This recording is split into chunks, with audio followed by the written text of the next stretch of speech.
Aroma miracles இயற்கையான aroma ஆயில்களை கொண்டு தயாரிக்கப்படுகிறது. தூக்கமின்மை, மன அழுத்தம், எதிர்மறை எண்ணங்கள் போன்ற மனநல பிரச்சனைகள், உடல்வலி, தலைவலி போன்ற உடல்நல பிரச்சனைகள், ஆன்டி ஏஜிங், முடிவுதிர்வு, பொடுகு, வெண்புள்ளி, சரும பிரச்சனைகள் போன்ற அனைத்து பிரச்சனைகளுக்கும் தீர்வளிக்கிறது.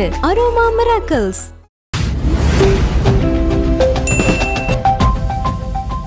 தமிழ்நாடு முழுவதுமா ஒரு சுற்றுப்பயணம் போக போறாரு விஜய் அப்படின்லாம் ஒரு தகவல் வந்துட்டு இருக்கு. அது எப்போலேருந்து போக போறாரு? இல்லை, அதான் ஏற்கனவே ஒரு அரசியல் கட்சி தொடங்குவதற்கு முன்பே இப்படி ஒரு பிளான்ல இருந்தார். நம்ம கூட பல முறை சொல்லியிருக்கோம். 2 கட்டமாக அந்த சுற்றுப்பயணம் இருக்கும். சில மாவட்டங்களை உள்ளடக்கி ஒரு பயணம், அதுக்கப்புறம் ஒரு பிரேக்கு, அதுக்கப்புறம் எஞ்சிய மாவட்டங்களுக்கு ஒரு பயணம்ங்கிற மாதிரி அவர் பிளான் பண்ணி வச்சிருக்காருங்கிற மாதிரி நமக்கு தகவல் கிடைச்சிது. அதுவும் கூட பார்த்தீங்கன்னா ஒரு பொதுக்கூட்டம் அல்லது ஒரு ப்ரெஸ் கான்ஃபரன்ஸ்லாம் இல்லாமல் ஒரு திறந்த வேனில் வந்து ஒரு ஊரினுடைய முக்கியமான பகுதிகளில் மட்டும் நின்று மக்களை சந்திக்கிற மாதிரி ஒரு பிளான் பண்ணியிருந்தார். பட் இப்போ இந்த படப்பிடிப்புனால தான் அவரால் அதை கரெக்டாக பிளான் பண்ண முடியல. எனக்கு தெரிஞ்சு பார்த்தீங்கன்னா இப்போ 30ஆம் தேதி அந்த கல்வி விருதுக்காக ஒரு விழா ஒன்று ஏற்பாடு பண்ணுறாங்க. அநேகமாக அது முடித்த பிறகு இந்த தமிழகம் தழுவிய சுற்றுப்பயணம் குறித்து ஒரு அதிகாரப்பூர்வ அறிவிப்பு வருவதற்கு வாய்ப்பு இருக்குது. பட் ஏன்னா தான் இனிமேல் டைம் இல்லை. உங்களுக்கு அடுத்த மார்ச் ஏப்ரல்லாம் உங்களுக்கு தேர்தல் பரபரப்பு அப்படி இருக்கும். ஸோ அதுக்கு முன்னாலேயே இந்த விஷயங்கள்லாம் பண்ணணுங்கிற ஒரு தேவை இருக்கிறதுனால இனிமே வந்து அவர் ஒரு நாட்களை வீணடிக்க மாட்டார் அப்படின்னு தான் நான் நினைக்கிறேன். ஜனநாயகன் அவருடைய கடைசி படம் வந்து பகவந்த் கேசரியோட ரீமேக்காக இருக்கும் அப்படின்னு பலரும் சொல்லிட்டு இருக்காங்க. ரைட்ஸ் வாங்கி வச்சிருக்காங்க. ஆரம்பம் முதலே அந்த படம் வந்து அரசியல் படமா இருக்காது அப்படின்னு சொல்லப்பட்ட சூழல்ல சமீபத்தில் ஒரு தகவல், அது எந்த அளவுக்கு உண்மைன்னு தெரியல, விஜய் அவர்களே வந்து ஆளுங்கட்சிக்கு எதிராக நிறைய டயலாக், நிறைய ஸ்கிரிப்ட்லாம் வந்து ஒர்க் அவுட் பண்ணியிருக்காரு. ஸோ விஜயை வந்து டேரக்டாக சொல்லி அது வந்து வினோத் வந்து பண்ண போதா ஒரு தகவல் வந்துட்டு இருக்கு. எந்த அளவுக்கு உண்மை? இல்லை, அதுக்கு வாய்ப்பு இருக்குது. ஏன்னா ஏற்கனவே பகவந்த் கேசரிங்கிறது வெறும் மசாலா படம் தான். அது என்னென்னா விஜயை பொறுத்த வரைக்கும் என்னென்னா நம்ம நடிக்கிற கடைசி படம் தோல்வி படமாக இருக்கக்கூடாது. அது வந்து ஒரு வணிக ரீதியில் ஒரு மிகப்பெரிய வெற்றி படமாக இருக்கணும். அப்படி வெற்றி படமாக இருக்கணும் அப்படின்னா அது வந்து ஒரு பொழுதுபோக்கு அம்சங்கள் கூடிய ஒரு மசாலா படமாக இருக்கணும். இதுதான் விஜயினுடைய எண்ணமாக இருந்தது. அதனால தான் அந்த கதையை அவர் செலக்ட் பண்ணது. அதே நேரம் அரசியலுக்கு வந்தாச்சு. இன்னொன்று ஹெச் வினோத் டைரக்டர் அப்படிங்கும்போது அவர் பார்த்தீங்கன்னா கொஞ்சம் ஒரு சமூக பொறுப்புள்ள, இன்னும் கொஞ்சம் சமூக அரசியல் தெரிந்த ஒரு இயக்குனர். ஸோ இப்போ இவர்களோட டிஸ்கஷன் வரும்போது பார்த்தீங்கன்னா இதை எதுக்கு நம்ம வெறுமனே ஒரு மசாலா படமாக மட்டும் பண்ணணும், இதை ஒரு அரசியல் படமாக பண்ணணும் அப்படிங்கிறதுனால அவர் ஏற்கனவே கமலை வைத்து ஒரு படம் பண்ணுறதா இருக்கும்போது கமல்ஹாசன் தனக்காக சில இன்புட்டுகளை அந்த கதையில் போட்டார் அரசியல் ரீதியாக. ஸோ இப்போ ஹெச் வினோத் என்ன பண்ணுறாருன்னா அந்த விஷயங்கள் எல்லாத்தையுமே இந்த படத்துக்குள்ளே கொண்டு வர்றாரு. விஜய்க்காக அதில் ஒரு மாற்றமும் பண்ணுறாங்க. ஸோ அப்படி நகரும் போது இந்த படம் பார்த்தீங்கன்னா கிட்டத்தட்ட ஒரு பாதி அரசியல் படமாகவே மாறிடுச்சு. ஏற்கனவே எங்கிட்ட என்ன சொன்னாங்க அப்படின்னா இதில் ஒரு போர்ஷன் மட்டும் ஒரு அரசியல் இருக்குது அப்படிங்கிற மாதிரி தான் அந்த படம் சம்மந்தப்பட்ட ஒரு நபர் என்கிட்ட சொன்னார். ஆனால் அதுக்கப்புறம் ஜனநாயகன் அப்படிங்கிற ஒரு தலைப்பு, அப்புறம் அரசியல் கட்சி தொடங்கிய பிறகு விஜய்க்கு வந்து இந்த திமுக கொடுக்குற நெருக்கடி, இதெல்லாம் பார்த்தீங்கன்னா நிச்சயமாக அவருக்கு ஒரு கடுப்பையும் ஏற்படுத்தியிருக்கு. அப்போ நம்ம படத்தின் மூலமாக திமுகவுக்கு இன்னொரு குடைச்சலை கொடுப்போம் அப்படின்னு கூட அவர் முடிவெடுத்திருக்கலாம். அதன் காரணமாக அது கிட்டத்தட்ட ஒரு பாதி செமி பொலிட்டிக்கல் படமாக அது மாறி இருக்கும்னு நினைக்கிறேன். ஜனநாயகன் படம் அரசியல் படமா இருந்ததுன்னா அது வந்து விஜய்க்கு ஒரு ஆதாயம் இருக்கும் நிச்சயமா. ஆனா ஹெச் வினோத்துக்கு என்ன ஆதாயம்னா அடுத்தடுத்து அவர் படங்கள் பண்ண வேண்டியிருக்கல. இல்லை, அதனால ஹெச் வினோத்துக்கு எந்த பாதிப்பும் இருக்கிறதா நான் நினைக்கல. ஏன்னா அது வந்து விஜய் படம். இன்னொன்று திரையுலகில் இருப்பவர்களுக்கு நல்லாவே தெரியும். இப்போ ஜனநாயகன் படம் வருது, அது திமுகவை தாக்கி பல வசனங்கள்லாம் இருக்கிறதாவே வச்சுக்கோங்க. உதயநிதிக்கு தெரியும்ல இது வந்து ஹெச் வினோத் நம்மளை திட்டலை, விஜய் வந்து நம்மளை திட்டுவதற்கு இவரை பயன்படுத்தி கொண்டாருங்கிற அந்த ரியாலிட்டி அவருக்கு புரியும். அப்போ அதனால ஹெச் வினோத் மேலே அவருக்கு பெரிய கோபமோ வருத்தமோ ஏற்படுவதற்கு வாய்ப்பு இல்லை. அதுக்கடுத்து பார்த்தீங்கன்னா ஹெச் வினோத் வந்து விஜயை வைத்து இயக்கிய பிறகு அவருடைய அந்த அந்தஸ்துங்கிறது இன்னும் ஒரு படி மேலே தான் வரப்போகுது. அநேகமாக ரஜினியுடைய அடுத்த படத்தின் இயக்குனராகவே ஹெச் வினோத் இருப்பதற்கு வாய்ப்பு இருக்குது. அதனால் அவர்கள் வந்து இந்த இதெல்லாம் நினச்சி அவரும் கவலைப்பட மாட்டார் அப்படின்னு நினைக்கிறேன். சமீபத்தில் தான் தக்லைஃப் படத்தோட ஆடியோ லான்ச்சு, அப்புறம் பாடல்கள்லாம் வெளியானது. அது வந்ததுக்கப்புறம் எங்கே திரும்பினாலும் தக்லைஃப் பற்றின செய்திகள் தான். இன்டர்வியூஸ் தொடர்ச்சியாக மணிரத்னம் கொடுத்துட்டு இருக்காரு, கமல்ஹாசன் கொடுத்துட்டு இருக்காரு இல்லையா? எந்த அளவுக்கு எதிர்பார்ப்பு நீங்கள் நினைக்கிறீங்க? இல்லை, அந்த படத்துக்கு ஒரு பெரிய எதிர்பார்ப்பு கிரியேட் ஆயிருக்கு. அதில் மாற்றம் இல்லை. முக்கியமாக பார்த்தீங்கன்னா அந்த ஃபஸ்ட்டு சிங்கிள் அந்த ஜிங்குச்சா பாடல் வந்த பிறகும், அப்புறம் அந்த ட்ரெய்லர் வந்த பிறகும் இப்போ தக்லைஃபுங்கிறது ஒரு பேசு பொருளாக மாறி இருக்கு. அதே நேரம் ஒரு பக்கம் மணிரத்னமும் இன்னொரு பக்கம் கமல்ஹாசனும் பார்த்தீங்கன்னா எல்லா யூடியூப் சேனல்களுக்கும் பேட்டி, அந்த விஜய் டிவியில் எந்த நிகழ்ச்சியை தொடங்கினாலும் அங்கேயும் வந்து கமல்ஹாசன் உட்காந்துருக்காரு. இதெல்லாம் படத்தை வந்து ஒரு பெரிய அளவில் ப்ரொமோட் பண்ணணும்னு அவங்க நினைக்கிறாங்க. அது உண்மையிலேயே நல்ல விஷயந்தான். ஆனால் அது வந்து ஓவர் டோஸ் ஆன மாதிரி எனக்கு ஒரு ஃபீலிங். அது உண்மையா அல்லது என்னுடைய ஃபீலிங்கான்னு தெரியல. எங்கே பார்த்தாலும் அதே கமல்ஹாசன் அப்படிங்கிறது. இன்னொன்று, நார்மலாகவே கமல்ஹாசன் சுவாரஸ்யமாக பேச மாட்டார். ஆழமாக பேசுவார். அதே நேரம் பார்த்தீங்கன்னா உங்களால் ரசிக்கிற மாதிரி அவர் பேச மாட்டார். அவருடைய பேச்சு பல நேரங்களில் புரியாது. ஆனால் இன்றைக்கு பார்த்தீங்கன்னா கமல்ஹாசன் ஒரு சீனியர் சிட்டிசன் நிலையை அடைந்த பிறகு பார்த்தீங்கன்னா கொஞ்சம் ரொம்ப பேசுகிறாரோ அப்படின்னு நமக்கு தோணுது. நமக்கே இப்படி தோணும் போது இந்த 2K கிட்ஸ்க்கெல்லாம் பார்த்தீங்கன்னா அது ஒரு வகையில் எரிச்சலை கூட ஏற்படுத்துவதற்கு வாய்ப்பு இருக்குது. அது தக்லை படத்தினுடைய வெற்றி அப்படி லேசாக பதம் பார்த்துருமோ அப்படின்னு எனக்கு ஒரு டவுட் இருக்குது. தொடர்ச்சியாக பார்த்தீங்கன்னா கமலஹாசன் அவர்கள் 2 கெட்டப்பு 3 கெட்டப்பு அப்படின்னு சொல்லிட்டு நிறைய பேர் பேச ஆரம்பிச்சிட்டாங்க. அதையும் தாண்டி த்ரிஷா யாருக்கு ஜோடியாக போகிறாங்க, கமலுக்கா சிம்புக்கா அப்படின்னு நிறைய டாக்லாம் போயிட்டு இருக்கு இல்லையா? இல்லை அது ஒரு மலிவான பார்வை, மலிவான சிந்தனை அப்படின்னு தான் நான் நினைக்கிறேன். ஒரு திரைப்படத்தை ஒரு திரைப்படமாக பார்க்கணும். அதில் இந்த நடிகர்களுடைய கதாபாத்திரங்களை கதாபாத்திரமாக பார்க்கணும். படம் வந்த பிறகு நீங்கள் அது குறித்து பேசலாம். இந்த கேரக்டருக்கு இவங்க பொருந்திருக்காங்களா இல்லையா, அந்த கேரக்டருக்கு அவங்க நேர்மையாக நடிச்சிருக்காங்களா இல்லையாங்கிற நம்ம அந்த மாதிரி அறிவுபூர்வமாக பேசலாம். அதை விட்டுட்டு ஒரு டீசரையும் ட்ரெய்லரையும் பார்த்துட்டு த்ரிஷா இவருக்கு ஜோடி இல்லையா, இவருக்கா, அதுவும் கமல்ஹாசனுக்கு பொண்டாட்டி இல்லை போல இருக்கே, 2வது பொண்டாட்டி மாதிரி தெரியுது அப்படின்னு இப்படியெல்லாம் பேசுறது இருக்குல்ல, அது ஒரு சரியான பார்வை இல்லை. அதை ஊடகங்களான நாமும் என்கரேஜ் பண்ணக்கூடாதுன்னு நினைக்கிறேன். குறிப்பாக மணிரத்னம் அவர்களுக்கு பெரிய வெற்றி தேவைப்படுது. ஏன்னா சமீப படங்கள் சரியாக போகலை. ஸோ அந்த எதிர்பார்த்த வெற்றி அந்த படத்தில் எடுத்துருவார் நினைக்கிறீங்களா? இல்லை, அதுக்காக தான் அவங்க ரொம்ப கஷ்டப்பட்டு உழைச்சிக்கிட்டு இருக்காங்கன்னு நினைக்கிறேன். இன்னொன்று பாருங்கள், நாயகன் படத்துக்கு பிறகு கமலும் மணிரத்னமும் இணைகிறாங்க அப்படின்னா அதுவே அந்த படத்துக்கு பெரிய யூஎஸ்பி. ஆனால் அவங்க பார்த்தீங்கன்னா நாயகன் மாதிரியான ஒரு படத்தை நம்ம இப்போ கொடுக்கக்கூடாது, அது இந்த தலைமுறைக்கு பிடிக்குமோ பிடிக்காதோ அப்படிங்கிற ஒரு தயக்கம் அவங்களுக்கு இருந்திருக்குன்னு நினைக்கிறேன். அதனால தான் பார்த்தீங்கன்னா ஒரு தக் லைஃப் அப்படின்னு இந்த தலைமுறைக்கு பிடித்தமான அல்லது விருப்பமான ஒரு டைட்டிலு. ஸோ அவர்கள் விரும்புகிற மாதிரியான ஒரு சப்ஜெக்டெல்லாம் அவங்க கையில் எடுத்திருக்காங்கன்னு நினைக்கிறேன்.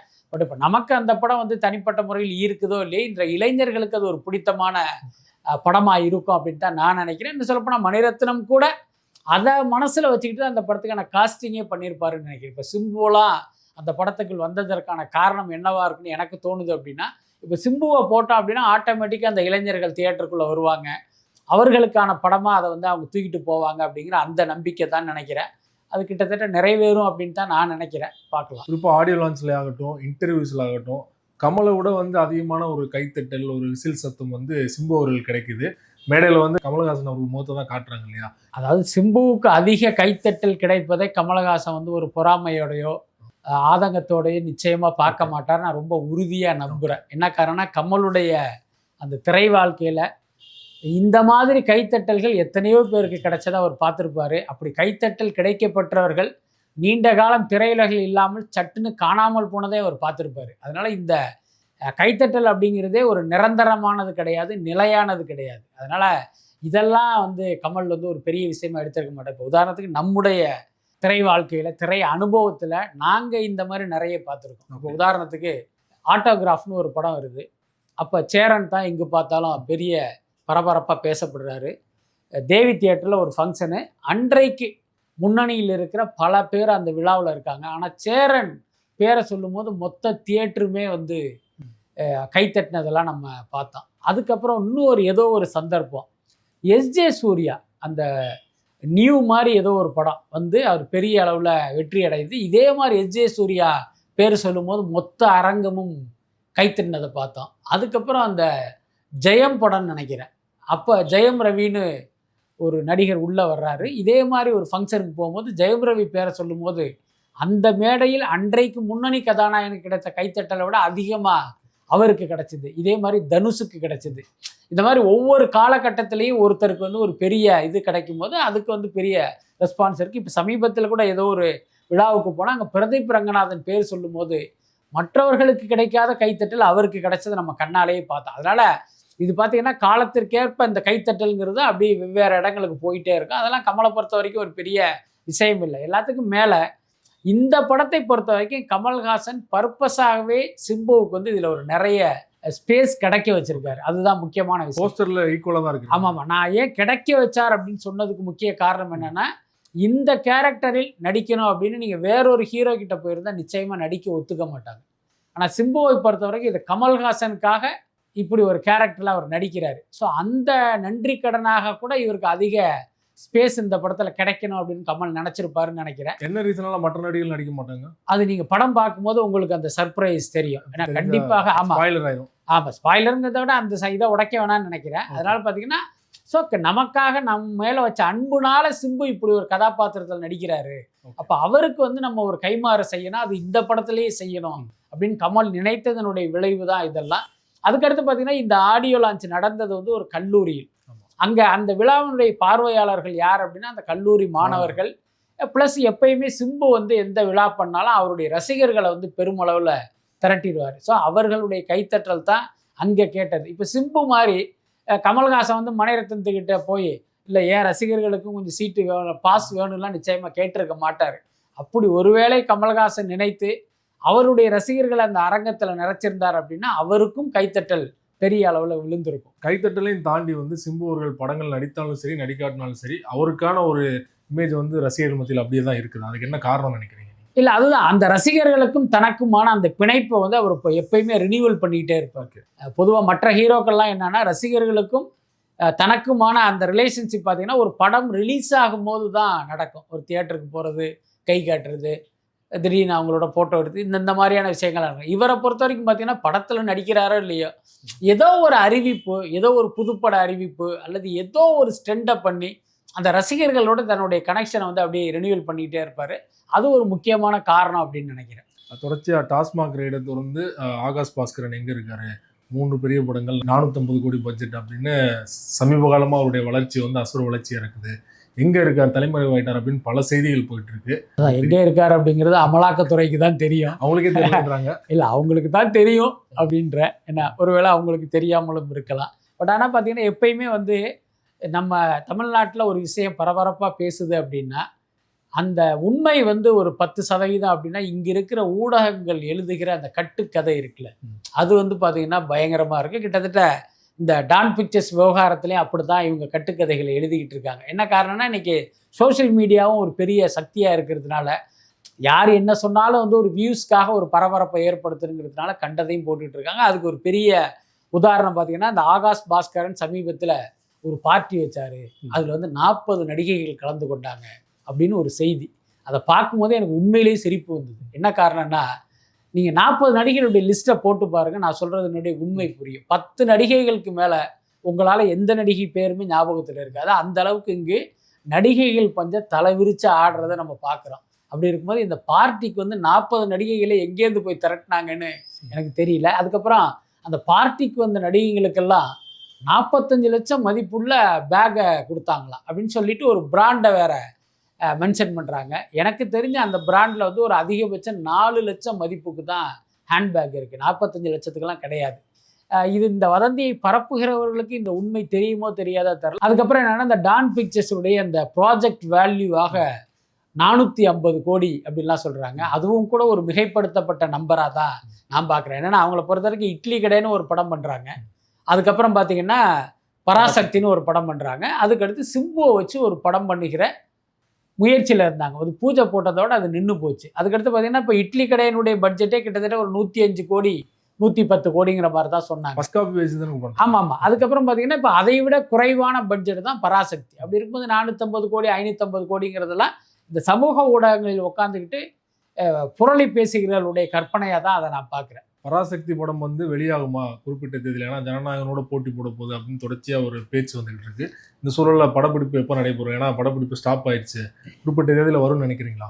இல்லை, பராசக்தி படத்துக்கும் சிக்கல் இருக்குது, இட்லி கடை படத்துக்கும் சிக்கல் இருக்குது, அதில் மாற்றமே இல்லை. அதுக்கு என்ன காரணம் அப்படின்னா பொதுவாகவே உங்களுக்கு தெரியும், இப்போ அமலாக்கத்துறை வந்து ஒருத்தரை விசாரிக்குது, இவர் முறைகேடாக பணம் சம்பாதிச்சிருக்காரு அப்படிங்கிற ஆதாரம் அவர்களுக்கு கிடைக்கும் பட்சம் இப்போ இந்த பணத்தை என்ன பண்ணுவீங்க, என்ன பண்ணுனாங்க அப்படிங்கிறது தானே அடுத்த கட்ட விசாரணையாக இருக்கும். அதற்கான ஆதாரம் அவங்களுக்கு கிடைக்கும் பட்சம் அல்லது வேற ஒருத்தர் வந்து இல்லைங்க இந்த பணத்தில் தான் இவர் இந்த வீடு வாங்கினாரு, இந்த கார் வாங்கினாரு, இந்த படம் எடுத்தார் அப்படின்னு யாரோ ஒருத்தர் ஒரு ஸ்டேட்மெண்ட் கொடுத்தாருன்னா அதையே ஆதாரமாக வச்சு அந்த பொருட்களை வந்து இவங்க அட்டாச் பண்ணுவாங்க அந்த அசெட்டை.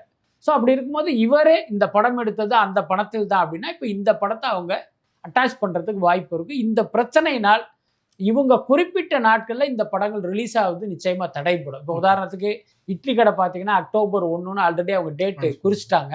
தனுஷும் கூட பார்த்தீங்கன்னா எடிட்டிங்லாம் லாக் பண்ணி RR பண்ணுற கட்டத்துக்கு வந்துட்டார் அவர்.